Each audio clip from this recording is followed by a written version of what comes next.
I have you now. They want to mess with my droid. They're going to pay for it. This is the way. You may fire when ready. Blow that piece of junk out of the sky! The way you're fighting, you wouldn't have lasted long. Hello there. Kenobi! The ability to speak does not make you intelligent.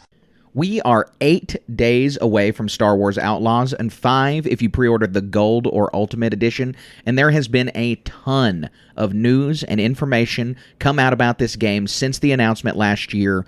It's kind of been fast and furious. Sometimes it's been a trickle. Sometimes it's been a fire hose. And so today, we're going to round all of that information up, and we're going to let you know what we know about Star Wars Outlaws.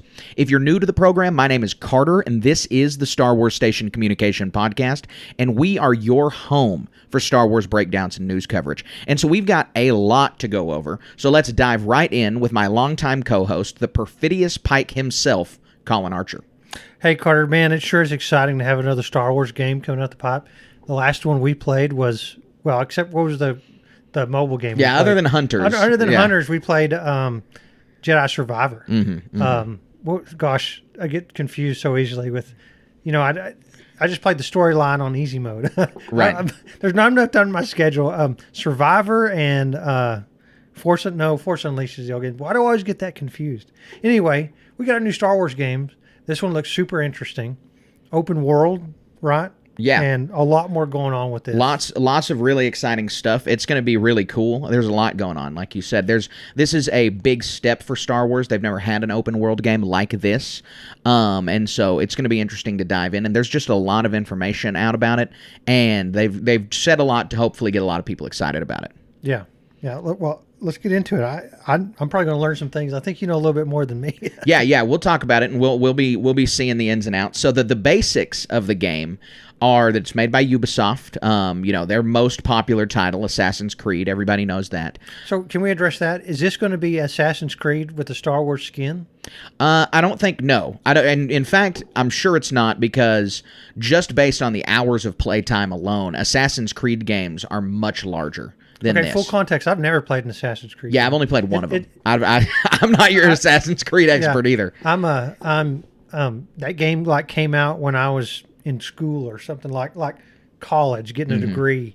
I think the first one, and it's primary. There's been in my lifetime, the biggest and best games were only played on PC. It was like Super Mario Brothers was the console games, and of course that evolved, and that's a good thing. But a lot of these games, they were way more accessible on consoles than they were on PC. They were designed for controllers, and some of those transitions from a console to a PC just didn't make the cut. I don't know if that's true for Assassin's Creed. Again, I've never played it, but they look interesting. I like the premise of them really well. Yeah, no, the one I played one that's widely considered to be bad. It was Unity, the French Revolution one. That a lot of people say that one was bad. I enjoyed it. It was still fun. I didn't really have a problem. Yeah. I'm not much of a gamer. I'm not like, oh, this is terrible. And I didn't have any context, so I was like, oh, this is fun.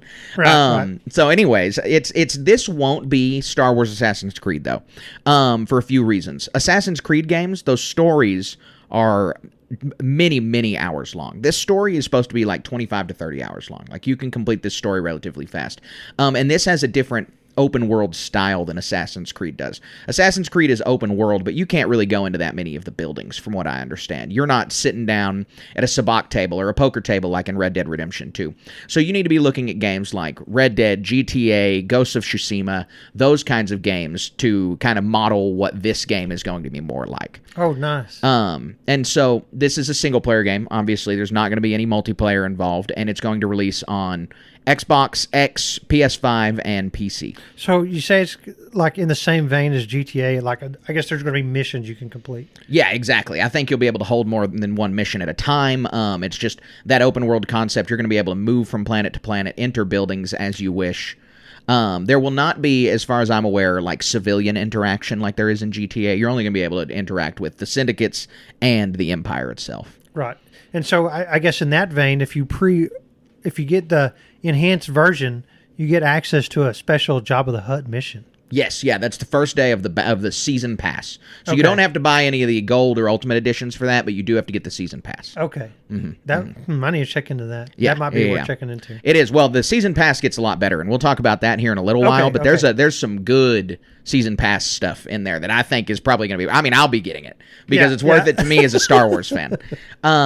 So the game released on August 30th and August 27th. If you bought the Gold or Ultimate Edition, pre-ordered the Gold or Ultimate Edition, and so just 3-day early access. What's the primary difference between like the gold? Besides that, is it the early access or is it some other stuff? Yeah. So there's. I think we've talked about this on one of the podcasts. This may have been my Star Wars moment of the week because I bought the Gold Edition and not the Ultimate Edition because the Ultimate Edition, the jump between them did not seem worth the money to me.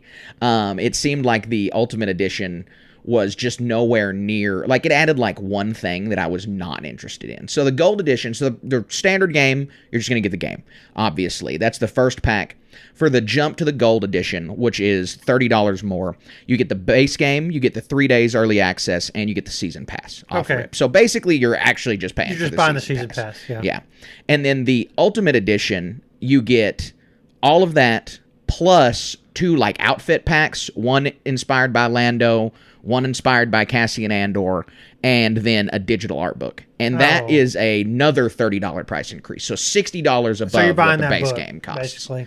Yeah, and it's digital, which is like, Oh. I have a problem with digital media. No, I don't have a problem with digital media because this is the digital age, but I do have a problem with things like that only being released digitally and you're paying. Because that's, most games are there are literally art. I'm not talking about that, but I'm talking about like the files that exist on a computer are art assets. That's what's going to take up the most memory. Obviously, it's what you're interacting with in most is the character and the environment, not necessarily the game mechanics of I hit A to shoot my gun or something like that, or swing my lightsaber, or how the quests interact or something like that. And so those people have put a lot of effort into that. So that's a shame it's a digital art book. I know, yeah, it's a shame. It's We that's need- what we again need I that didn't think physical the book. jump was worth it. I bought the Ultimate Edition for Survivor because they had a lot more stuff that went with it. I don't remember what it was, but I know that that one was a more justified purchase for me than this. The art book basically is what you get. I mean, you get the 2 skin packs, but that's that doesn't not seem worth it to me.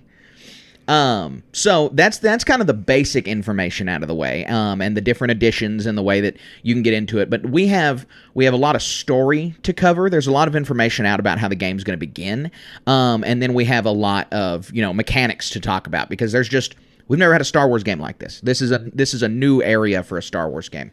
So for the story, we're between Empire Strikes Back and Return of the Jedi, that little bitty one year part of the timeline, and it is the Galactic Civil War is in full swing. Obviously, I mean this is the Empire versus the Rebellion at its heat, and so the criminal underworld's kind of running wild because the Empire has to pay attention to the Rebellion much more than they have to pay attention to the underworld, and so. In the comic books, in the current continuity, this is a really well-covered timeline. There are 3 giant comic book events that take place during this. The War of the Bounty Hunters, Crimson Reign, and Crimson Empire, which are all focused on underworld stuff and all specifically focused on Kira from Solo, who makes a big appearance in this game. Oh, man. So this is going to flesh that out a whole bunch. Yes. Yeah. It's going to almost certainly intertwine. This game is either concurrent with War of the Bounty Hunters or just after. I wonder if we're getting a glimpse at what Solo 2 would have been like. I think we're getting a little bit of a peek. I think we are getting a little bit of a peek here with that. And so with the War of the Bounty Hunters, there's not a whole lot of information you need to know about that. It's basically the story of getting Han Solo's carbon frozen body to Jabba the Hutt. Boba Fett gets it stolen from him, and it's a big bounty hunter fight because whoever can deliver it is who gets the money. You get a big bounty. Yeah, Boba Fett did all the work, and you can deliver it, and so. There's all these convoluted things. Dr. Aphra is in it. Many of the bounty hunters are in it. It's a fun story. But turns out Kira is the one who stole it. And it's the relaunch of Crimson Dawn. Crimson Dawn went underground right after Maul's death. And then... or not after Maul's death. Yeah, a bit after Maul's death. After his disappearance. Yes, after his disappearance. And then they have just resurged. Her big announcement was holding this giant party where she then had all the other crime syndicates, all the bounty hunters, and the Empire show up to bid on Han Solo. That's awesome. That's a good story. It's a good story. It's a really good story. And so, it all wraps up. Boba Fett gets it back to Jabba. Darth Vader actually slaughters the entire Hutt Council. So Jabba the Hutt is the only living Hutt left during Return of the Jedi. Wow. That's on the Hutt Council. There's other just general Hutts running around. Rando Hutts. Yeah, but the Hutt Council, so Jabba has consolidated and he is the sole leader of all of the Hutt Syndicate at this time. Wow. And that's not exactly new canon, but that is an important piece of information for this game. And so, height of Jabba's power, right after War of the Bounty Hunters, the game is completely Underworld-centric. There's not even really been mention of the Rebel Alliance in any of the promotional material. It will obviously be mentioned because of the time that this is taking place. There will be random characters out there that are, I'm a rebel, yada yada. And Lando is supposed to be in it, and this is when he'll be serving in the rebellion. But this is an Underworld story, through and through. Yep. So, your character is Kay Vess. You grew up on Cantonica, and you're trying to make a name for yourself in the Underworld. And this is a big kind of choose-your-own-adventure style game because there's a lot of different syndicates, and we'll get into those in just a moment, but you're going to get to choose which syndicate you work with. And each one of them is going to represent you like to have a different reputation. Exactly. So like if you piss off the Hutt cartel, they're going to send, you're going to be flying through space or you're going to be on a mission somewhere. Mm-hmm. And these Hutt goons are going to come show up to try and stop what you're doing. Yes. It's what I assume. I have no idea. No, that's absolutely right. That's exactly right. And then on the flip side, there's some benefits to being in the good graces of different syndicates. And so you're Kay Vess. As we said, you grew up on Cantonica. You're just in the workers district there. So you're serving the Canto Bite rich. And she's trying to make a name for herself. And the crux of the game is that you've been approached by a guy named Jalen who is offering you a big score. Just classic Underworld setup, classic heist thing. Yeah. She's got two partners. She's got Nyx, which is her little creature sidekick, looks like an axolotl. This is your BD one. This is one for one. They were like, well, we can't do a droid because we did that in Survivor, so we'll do a living creature. And then so your companion, ND5, he's the droid. It's a commando droid from the Clone Wars. One of the most exciting parts of this game for me, because interviews from the voice actor has said that this may be the biggest character arc that any droid character's ever gotten in Star Wars. I wonder, compared to all the old HK stuff. Yeah, compared to that, compared to K2SO, compared to any droid character in Star Wars, he says this is going to be the biggest character arc. I want to play it because of that. Yeah, I'm very excited about it. And those are my favorite droids. Commando droids are hands down my favorite type of droid. They're way cool. Yeah, and so I'm really, really excited about it. So we mentioned there's syndicates in the game. And they are a central gameplay mechanic. And the way that you work with the mechanics we'll talk about in a moment, but the syndicates themselves are notable. There's 3 that you're going to recognize and 2 that are brand new. So the Hutts, the Pikes, and Crimson Dawn are the 3 syndicates that we've heard of. They're the big players. And then there's basically 2 up-and-comers. There is the Ashiga clan, which is based on Kajimi. These are kind of like bugmen. Mm-hmm. They've got like a lot of exoskeleton on them, and they are likely going to be related to the Spice Runners that we learn about in The Rise of Skywalker, which is the only other time we've seen Kajimi. Yep. And I'm excited to go to Kajimi. I think that's pretty exciting. I'm pretty excited about that. And then we've got Zarek Besh, and they're based on Canto Bite, and we don't really know anything about them. That name sounds real familiar, like it's some other thing in there in the Star Wars universe that's akin to, but can't place my finger on that. What I first struck out to me is Arabesh, the alphabet. Yeah, but that could be it, and I'm just overthinking it. Well, I don't know. Besh is B in the alphabet. The reason Arabesh is named Arabesh is because Ara is the first letter and Besh is the second letter. Just like in the real world, we're alphabet because Alpha is the first letter, Beta is the second letter. So it wasn't a whole lot of thinking went into naming that language, which is fine. It's not. This isn't Tolkien. This isn't. Arabesh is not Elvish. So does that mean Zarek is the last letter? Exactly. I don't know if it is a Z or not. Supposed to mean in that. You got to play the game to find out. Yeah, exactly. See, exactly. This is why you listen to this podcast, because we've already unlocked something that is interesting about this game. You know about this clan and the Zarek Besh stuff, but Carter knows this. He could probably read Arabesh or something like that. I don't think I could do that quite yet. I know some people who could. But what is it about this clan that ZB means? And so we got to play the game to find out. Yes, yeah, exactly. And so aside the five syndicates, there are 5 planets, 5 playable planets. Some are controlled by clans, some are disputed by clans, and some are uncontrolled. So we have Tatooine, no explanation there. We don't really need to talk about that, other than we know the size and scale of that is Mos Eisley to Jabba's palace, and presumably Mos Espa also. And so you'll just be able to, every notable location in Tatooine, you're going to be able to visit the Great Pit of Carkoon and everything else. Yeah, that's going to be so fun. Yes, it is. And then Kijimi, we saw Kijimi in The Rise of Skywalker. This is probably going to be our first real, look at Kijimi, though, in any other way. And so we're going to get to play there. That one is controlled by that syndicate, the Ashiga clan.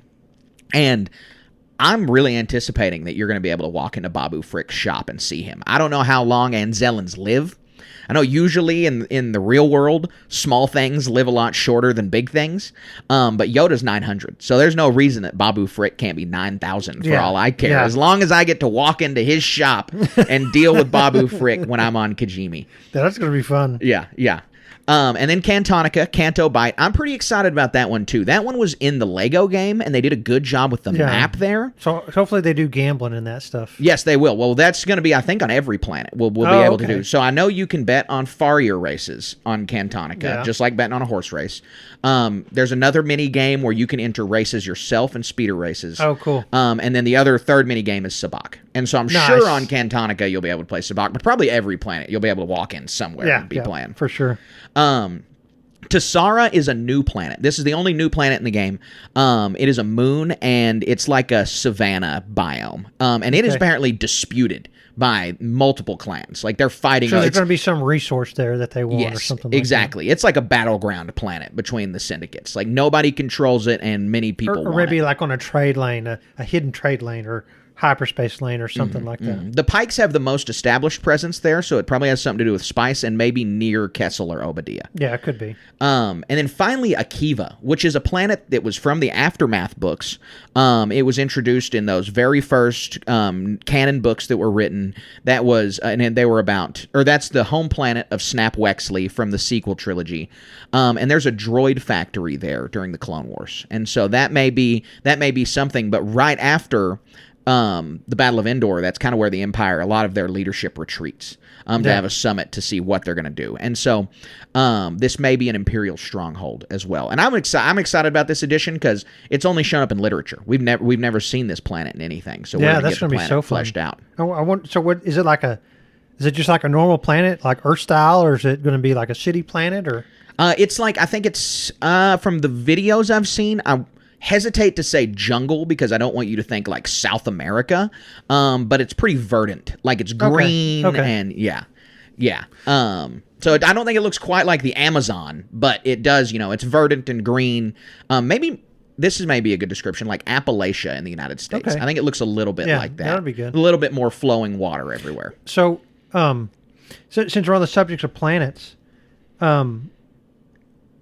let's I don't want to complain and be like, well, they should have had this planet or they should have had that planet, because I think that's an opportunity for DLCs. So, did we put a? We did put a future prediction segment. Can we just do that now? Yeah, I think Dayu would be a good planet. Coruscant's kind of like obvious, right? Yeah, Coruscant would be obvious, but Dayu would be a great planet. Yeah, from Kenobi. For those that don't remember, and that would be, I think, a wonderful planet. Any other ones out there that like, what are these underworld places that I mean, because Coruscant seems kind of obvious. Corellia. They got all those corrupt business people there doing stuff. Kessel. I mean, Kessel strikes out obvious. immediately. Yeah. Kessel's a big one that there's just a lot of opportunity for jobs there. Any of the junk planets, anything that's shown up where it was kind of like a junk world is really easy and sticks out there. Navarro would be a really exciting DLC around the Mandalorian and Grogu movie if they were really trying to. This game stayed popular enough and that they wanted to continue to do DLC with when that movie was coming out, making Navarro a playable planet at that time would be a lot of fun. Yeah, that'd be cool. So the last little bit we have on the story is we've already touched on it, but the story will take 25 to 30 hours to complete. That is just the main story. There are side missions and all kinds of stuff, but if you're just going to try to grind through the very main plot line, which is what I'll be doing the first playthrough through on stream, then it's going to take about 25 to 30 hours to beat. Yeah, that's not bad. No, that's not bad. I mean, that's going to be a week worth of evenings, and that's probably going to be it. Yeah, 4 or 5 hours every night. What I'm super interested in there's in some games, like there's a GTA San Andreas where there's a mission you had to jump on a train or something like that, and it's a meme now. And so in all these games, I'm sure Assassin's Creed and all this stuff, like the Hitman games where you had to go and assassinate a VIP somewhere or something like that, and there's not just a set way to do it. The only goal was that character had to die. You could poison him, you could shoot him, you could do this, you could do that. And so I wonder how much, not that I want another Hitman game or not that I want an Assassin's Creed game or something like that.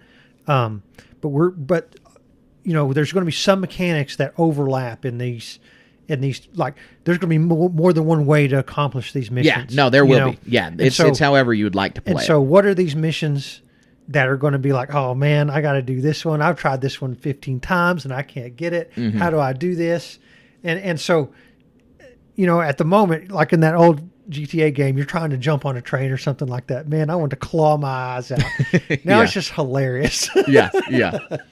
So as silly as that sounds, I'm looking forward to these problems, Yeah, it's going to be fun. I mean, I think that the different gameplay styles are going to be interesting. I know that you can, your weapon is upgradable and customizable, and so you're going to be able to make some, I mean, if you want to go hard charging. So we've drifted into the mechanics section, which is what we're going to talk about next.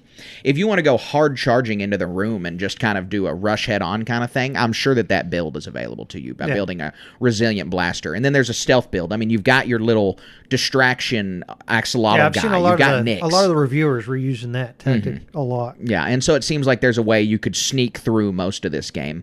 And all of that is going to impact your reputation. And that is like the biggest part of this game. Your reputation tracker is not just a little side part of this game. It from what I understand, ties into the core story and how the core story is going to play out.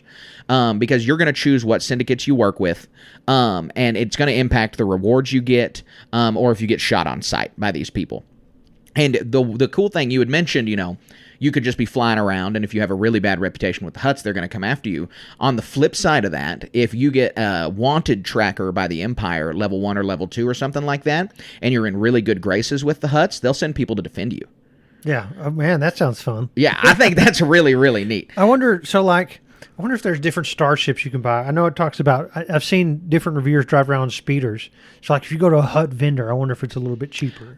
For starships, no, you're locked on your Trailblazer ship. I think the skin changes, but speeder is very customizable. Apparently, that's supposed to be one of the biggest customizable parts. Is how fast you make your speeder, how what you put on it, what kind of guns, everything else. And so your speeder is kind of like your little tricked out get around thing. So I guess you visit the mods on Tatooine and I think so. I bet so. I wonder. That's a good question on how explorable Tatooine is. Boba Fett just went to that little hut basically in the middle of the desert to get that mod done. I wonder if that's going to be there. And then that broaches the subject of they've got to have Luke's hut somewhere, right? Yeah, I mean that's got to be that's another thing about these games, especially Star Wars. There's tons of Easter eggs. In sometimes they put secrets. Like you'll find like a letter on somebody's body or something like that, and it'll put you down some epic quest or something like that to go find a ring and return it to some long lost person or something like that. Right. And all of those are so fun. Yeah, definitely they are. And so this reputation system is also how you're going to unlock the speeder mods and the weapon upgrades and the new outfits. And different syndicates have different ones. And so if you're in the good graces of the Pikes, but Crimson Dawn hates you, you may be missing out on some piece of technology that they have. But you're going to be getting whatever the Pike technology is. And so that's going to be a big part of the game. And then finally, your standing and your reputation with these guys, there's a lot of nuance to it. There's 5 points within a sliding scale from, very bad, neutral, good, and very good. And then within those trackers, there's a slider itself on how close you can see to falling in and out of each category. So there's a lot of nuance between these things, because I think killing one random Pike soldier is going to obviously make that reputation go down, but it's a matter of by how much and how well liked you. I mean, if you're really, really well liked, you should be able to get away with shooting some low level guy in the underworld. Yeah, don't get caught. Yeah, exactly. So that's the reputation system. Something that goes with the reputation system kind of hand in hand is the Imperial Bounty Tracker. There's 6 levels of danger on that, and that's just as you commit crimes, the Empire is going to be after you. Oh, it's your wanted level. Yeah, exactly. Okay. It's your wanted level. I saw somebody just drive a speeder like near a stormtrooper, and they got the first level. Oh my of wanted. gosh! Now near was they were like it looked like they were gonna hit the guy, but yes, like it was through a little Imperial camp where they had been standing, and so you just it's like you take your drag racer right around a bunch of cop cars, and That's so funny. then they start shooting. The first level is not. You're under arrest. It's immediately start shooting at you. 6 levels, it changes, based on what they're going to send after you. It gets harder and harder. Top level, though, the 6th level is a Death Trooper manhunting squad. I bet they land on a shuttle, too. They do. They land on a shuttle. Have the encrypted comms. Yes. That's going to be so That awesome. is what it is. Exactly. And they'll track you across the galaxy. Yeah. Like, it seems like if you're on the first level, you get far enough away from those stormtroopers, your wanted level's gone. Yeah. But at the Death Trooper level, you have got to kill those Death Troopers, and you clear your name before they're going to go away. And they will hunt you across the galaxy. I wonder if there's a secret 7th level where the Death Star, well, I guess it's blown up. It comes right into view. Death Star 2 shows up. That not even completed yet. We're going to blow the planet up. Get rid of this problem. Yep, exactly. So I'm excited about the wanted tracker. I think it's going to be fun. Well, that Star Wars spin on it, I've played literally thousands of hours of GTA. It's one of my favorite games. And so at that level, it's kind of a nuisance. It's like, okay, I'm going to go over here and do this. They're gone. It's whatever. In here, having the spin on it's going to be refreshing. Yeah, I think so. I think it will be. I think it's going to be pretty interesting. Along that level, it's not just on ground. We know the scale of the game. They've described it as very big and very small, and so meaning that individual buildings and their insides, you can enter them, you can interact with people on the inside. That's what they mean by very small. Is that they've taken care on the details. Then very big is that they've got a bunch of explorable places on Tatooine. You've got Mos Eisley, Jabba's palace, but you've also got space. I mean, there is flying your ship around in space. There is space combat. There are living space events. You come help a smuggler who may have dumped his cargo, or you're coming to help one of the syndicates that you're a friend of. We don't know how many space events there are or what they are. You can seamlessly enter space from the ground into space. There's no loading screen or anything, but there's going to be living space events the whole time. So you're going to be able to do stuff like that. And that's also apparently how you clear your name on the reputation tracker, is there's like satellites in space that you go and hack and clear your name. That's going to be cool. Yeah. That's going to be way fun. Yeah, it looks neat. It looks very neat. Alongside, like we talked about the ship, you have the customizable speeder. Most of the planets are going to be able to be traversed on this speeder, like in the blink of an eye. Oh, cool. Which is a big hang-up of mine on games like this, is not being able to get around quickly. And so I'm excited about that. It's like a fast travel thing. Exactly. And so there's also, the speeder travel is big on exploration, because this is a big exploration game. You don't start out with every planet available. You start out on Sara, the new planet, and then you move on from there. And then very quickly you unlock all of them. But there's a mini map, but it's fogged over. Like, you have to explore the areas to see it. It's not just going to display where you need to go. You're going to have to explore every planet to get the full picture. So that seems like something that you may do kind of off the bat, is drive around everywhere, get familiar with everything. And then there's an exploration mode, which this is something that has never bothered me, but I know is kind of a hot topic among gamers online, is that you can't turn off some of the guiding stuff in games. Maybe like a hardcore mode or something like exactly. that. It's got the yellow spray paint on things where it's like you're very clearly supposed to go over here. Well, you can turn those off. You can turn that off. You can turn off the little trackers at the top of things, so you can explore and just do whatever you want and do a lot more intuitive exploration. I wonder if you get some bonus for that. Yeah, I don't know. There might be like a trophy you could do on Xbox or PlayStation for it or something like that. But other than that, really the last thing on gameplay is the season pass. Yeah, so what all comes with that besides the bonus missions at this point? I think that's it. I mean, bonus missions and some skins, but that's really what it is. It's about bonus missions. Usually they have like some in-game currency or something like that. No, not as far as I can tell on this one. I think it's just every month you get a new mission. Okay. Is the season pass. Is that's the update to the game. Is that you're basically paying $10 a month for a mission. Okay. And so you get the Jabba the Hutt mission off rip, and then in October we'll get the Lando mission, and then November will be the Hondo mission. Okay. Yeah. Nice. Yeah. And so those are exciting. I mean, if they keep putting big name characters on those missions, then I'm going to continue to want to do that. Well, I mean, all of our favorite characters exist. Darth Vader. Like, there's no reason that... one of the biggest things in a lot of the other games with reputation systems is you have to get to a certain level to unlock unique rewards. And usually these are like multiplayer games or something like that. But what if they came out with a mission that says, unless you're at reputation XYZ with these two factions or something, then you can't play this mission. Mm-hmm. And so that makes you want to play the game and go grind out those reps to unlock the other benefits. Yeah. And so there's no reason, we've already talked about planets. There's no reason they can't. What if you could work for, because Darth Vader famously hired bounty hunters. Right. It's directly in one of the movies to do some really cool thing. Go find Luke Skywalker. And so what if you had to go find a lost Jedi or something like that? Man, it's going to be fun. It's going to be a lot of fun. There's a lot of opportunity here that is very enticing. Yeah, there's a lot. There's some untapped potential for sure on what these missions can be. It's going to be really, really neat. And so, that's kind of the wrap up on the information we have. This is coming out soon, like we said, 8 days from now. And so we wanted to be able to sit down and talk about what we think is going to be in the game, what's coming up, and we're going to have a review for you guys here shortly in just 2 weeks. We'll play the game. We'll be able to get all of our thoughts and put it down. But we wanted to be able, going into it, to kind of set expectations and see what people thought about the game. Yeah, man, very enthralling now that I hope listeners, you're as pumped as I am. I played so much GTA and getting to dive into, I'm not going to say it's a Star Wars version of that. There's a lot of overlap in a lot of all these games, but doing all these missions and a lot of the other games, you're either some Force user or it's an RTS game where it's kind of like not even on that level.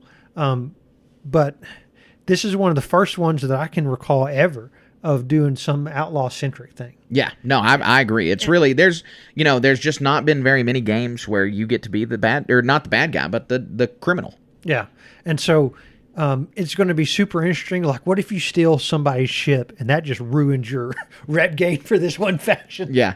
And, I can't wait to explore this world and see how it goes. Yeah, I'm super excited about it. It's going to be really interesting. I'm ready to dive in. And so in a few short days, we'll be able to do it.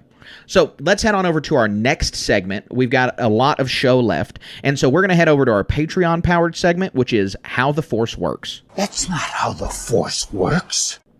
All right, Colin, so this How the Force Works question comes from our Patreon subscriber, Tristan. And the question is, it's 1 BBY and Palpatine trips and falls down a reactor shaft. Who would succeed him as Emperor?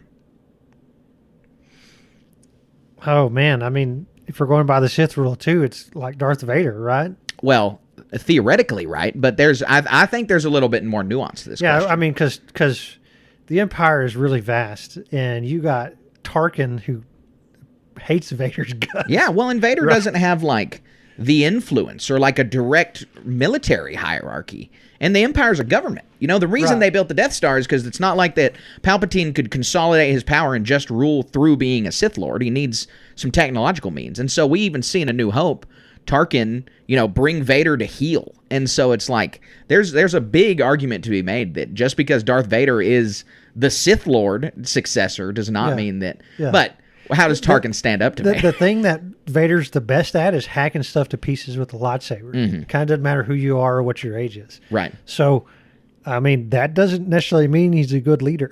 Yeah, well, probably not a good leader. And so, like, Darth Vader, he never had the gravitas that Palpatine did. Yeah. And so another thing, and I've got a lot to say about this. We can go on a lot of different tangents, but the whole goal of the Sith Rule of Two, or one of the main primary goals, was to the ascension of the Sith over rule of the galaxy and elimination of the Jedi. That mission was completed. Right. And so, whereas Palpatine was observing that Rule of Two, kind of after he succeeded in his mission, it feels to me like it went out the wayside in a sense. Because in those I think in Palpatine's mind it had too. He wasn't ever going to die. We know about Exegol. We know about the cloning. In all those Bane books, they're not just teaching people about the dark side. They're teaching people how to be successful Sith and inherit the whole network of what that means. Palpatine didn't do that with Vader or anyone else. Yeah. They were all just unwitting pawns in the grand scheme of things. It ends with him. Yeah, he saw himself as the culmination of that plan. And so like he trips and falls down that shaft, or even dies as he did. I wonder if Operation Cinder was in place at that point in time. And so it seems to me that it just trips over some military bureaucracy with either Thrawn. Well, that's the other one. The 1 BBY is an important date there. That's an Yeah, important number. yeah. Thrawn's still around, Yeah. and that's his whole plan is to, eventually he's, needs to lead the Empire and take it into the new age. It comes down, we see this, there's a lot of historical analogs. I think there's some South American countries, and it comes down to willpower of that leader and how much military might do you have to back that up. And that's the two most overt factions. Krennic's been smoked at this point, so he just got... No, Krennic's around, Or but he's he about has to no be. power. Yeah. Compared to Tarkin, he's got nothing. He's not going to be the Emperor. Yeah. Well, he got usurped. He got thrown under the bus. However you want to, and he probably still is about to die in whatever sequence of events that still takes place. Yeah, Tarkin in consolidating power. Yeah. That's one of the Death Trooper hit squads is turning on Krennic. Yeah. And then Thrawn is the only other player in the game. Yeah. And so really what I think would happen is it's this at least two factions, and we could almost evolve that. What was that council meeting in Mando season 3? Yeah, the Shadow Council. The Shadow Council.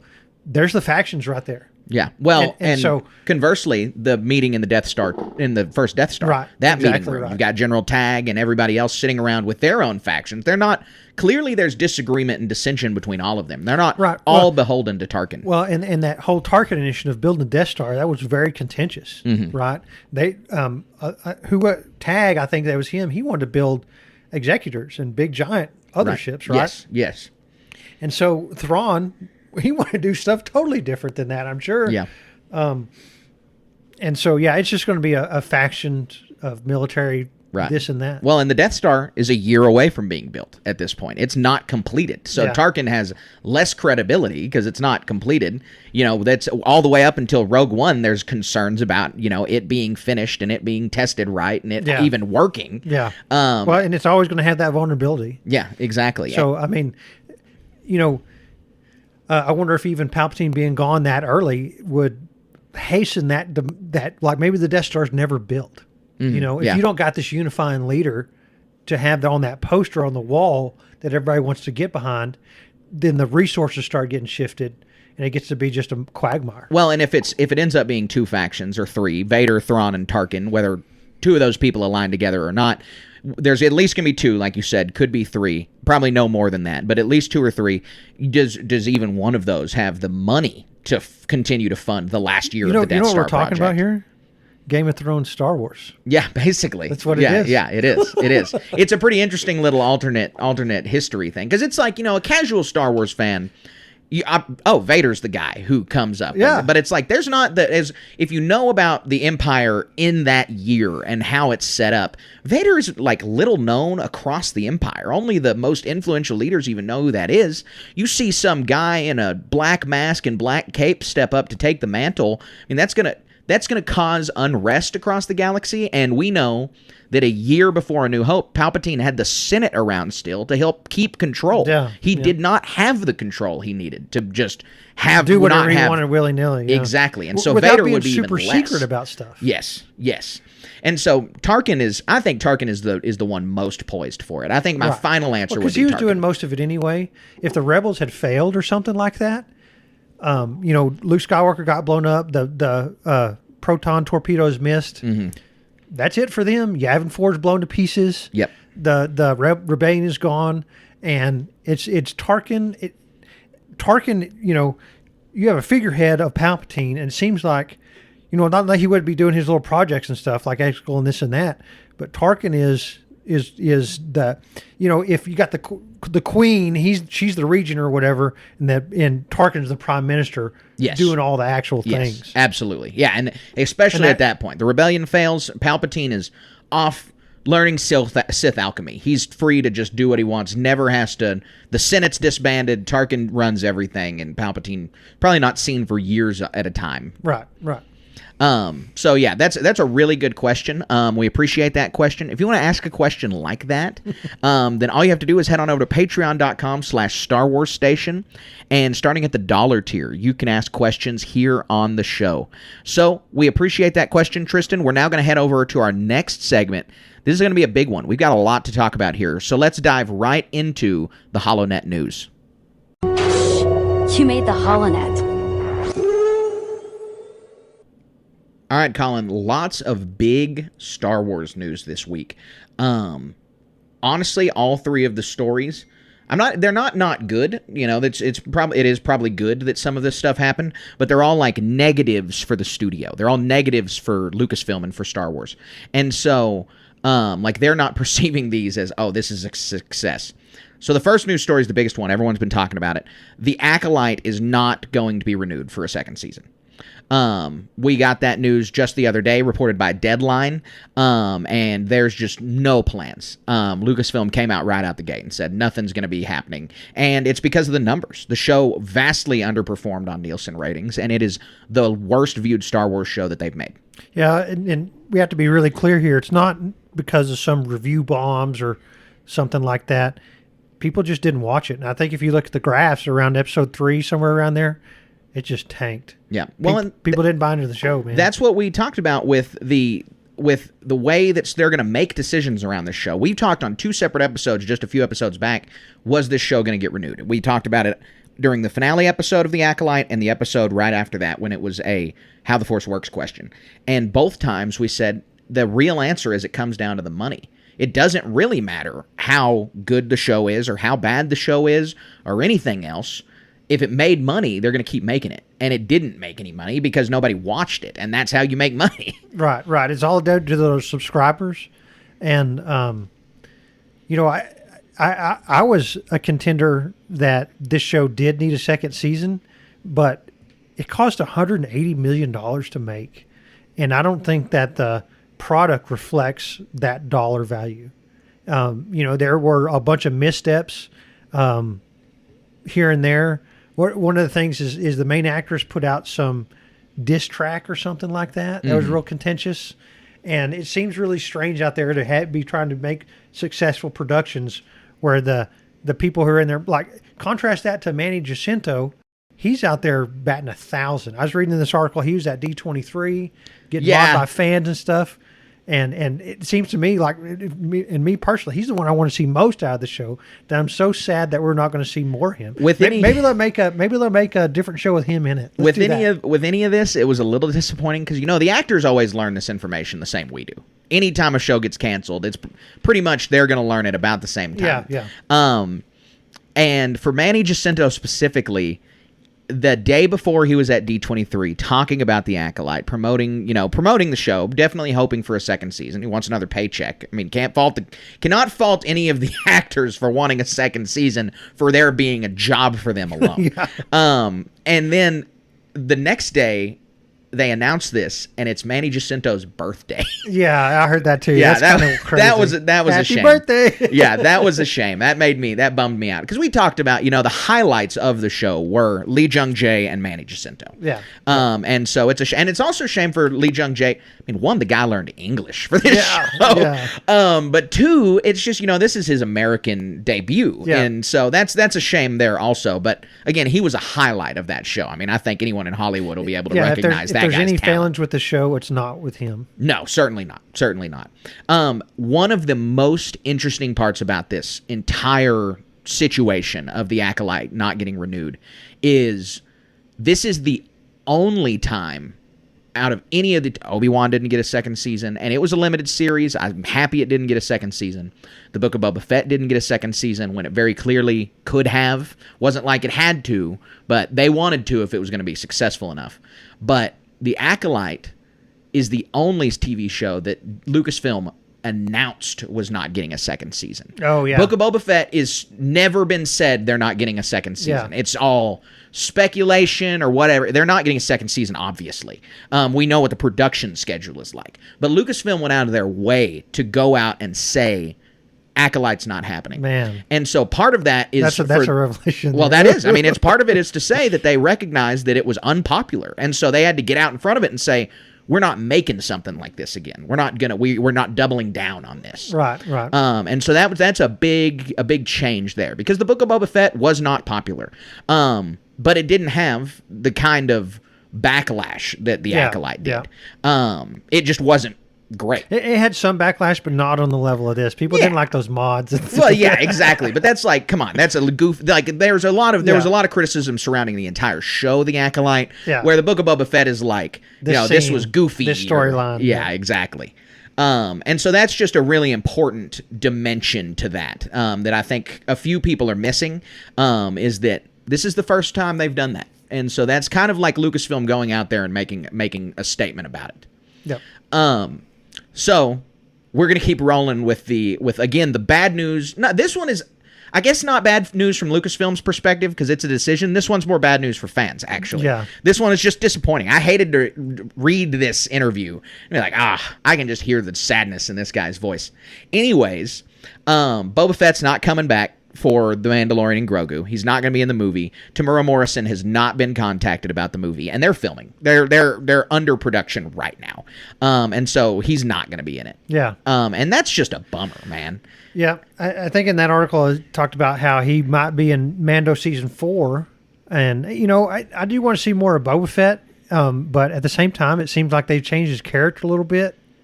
And I don't know, riding on a Rancor is cool.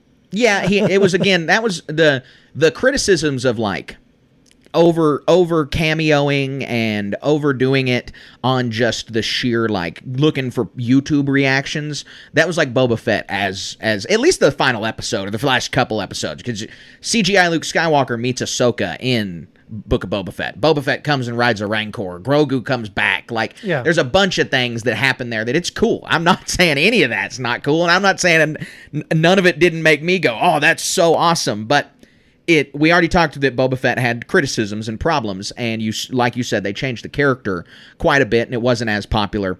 And so it's a shame that had to fall back on Tamura Morrison, who had like it's kind of the Manny Jacinto thing where he did a fine job. He did what he was told to do. It's not his fault.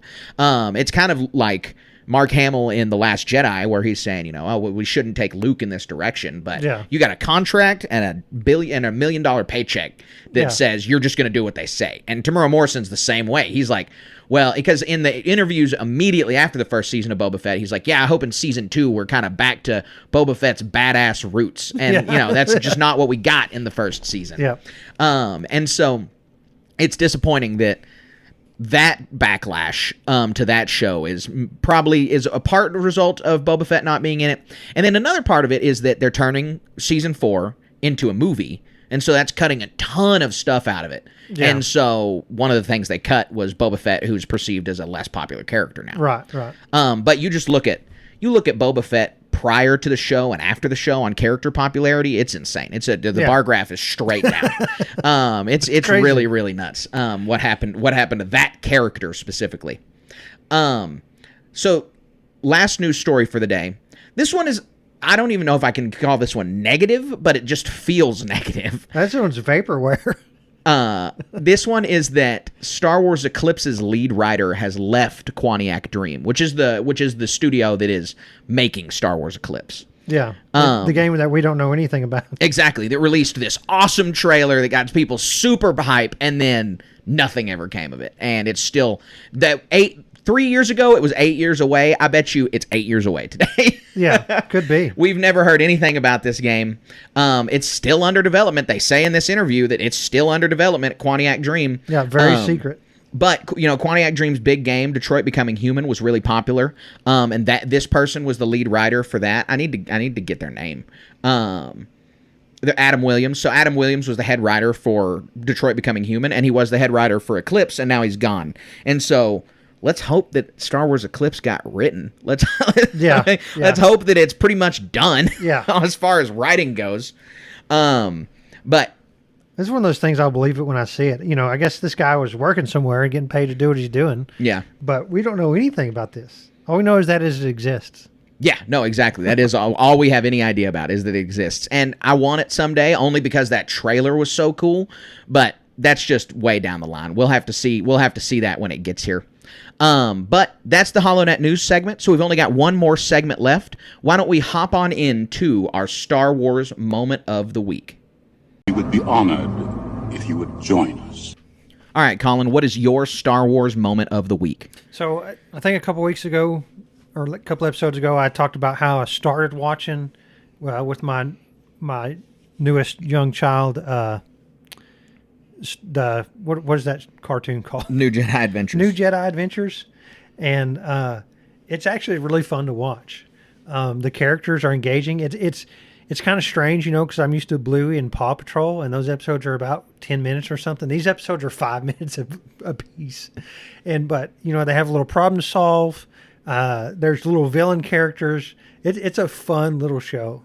And I can't wait to finish watching the whole thing. Yeah, no, I'm glad that you're enjoying it so much. You'll definitely have to report on it. We'll have to have another little segment on it. Mini episode on that or something like definitely. Well, I'm happy to hear that.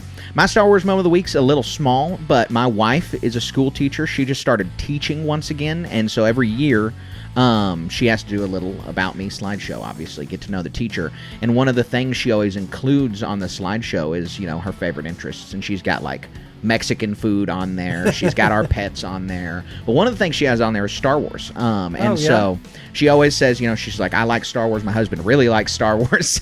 She probably downplays it. But she's like, this and that. And always there's 3 or 4 little kids, 3 or 4 little boys who walk up to her and like, you like Star Wars? And it just loves it. And so I'm really happy she does that, because then those kids are just bought in for the school year. Yeah, that's a good idea. Yeah, it's really good. She had a kid 2 years ago who was a mega Star Wars fan. Every time I went and took her a coffee or whatever, that kid was talking to me, which was always super fun. I enjoyed that. That's too. Awesome. And so she did that again this year, and so it's always really well received by those kiddos. Yeah, that's a great idea. That's so cool to see. Yeah, it was neat. So anyway, that wraps up the podcast. A little bit of a short episode today, but we had to talk about Outlaws. We are getting ready for it, and it was here fast. I mean, I remember when that news came out last year, and we were like, oh man, did you see this? Talking about it on our news segment, that game came out of nowhere. Yeah. No one knew it was coming, and it's pretty astounding that some of these games, like Eclipse, get announced, have years, nothing happens, and something like Outlaws, under the radar, no one knew anything about it. It gets announced, firm timeline of when it's going to come out, and it happens. Yeah. And that's a big, no matter how the game is, unless it's terrible, and I don't think it is. People have already played it, and it has not been ruled terrible by any means.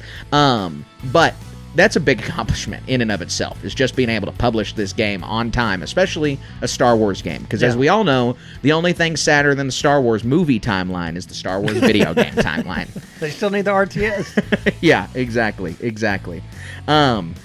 But anyway, that wraps up our show. We appreciate you listening with us. We appreciate you hanging on. And so if you are listening to this point, you're probably a fan of the show. And so we would love if you liked us on YouTube, subscribe to us on YouTube, if you left a 5-star review on Apple or on Spotify. All of that stuff helps us immensely. It helps us grow. It helps us game the algorithm. It helps us, get to where we want to be and continue to share Star Wars with more and more people. We're on Discord. We got a Discord at the link in this bio. Go there, come chat Star Wars. We got a lot going on there all the time. We've also got a Facebook page, Star Wars Station. We've got a Facebook group, Star Wars Station Cantina. And we've got an Instagram, StarWars.Station, where we're always posting memes and other pictures and things like that. And we've got a Twitter, SW_Station, all kinds of hot takes posted on that Twitter. Check all of that out. And our website, StarWarsStationPodcast.com. Yeah, it's got some good stuff on there. Stickers, t-shirts, and our back catalog of all our old episodes. Yep, exactly. We've also got a Patreon that you need to check out, patreon.com/StarWarsStation.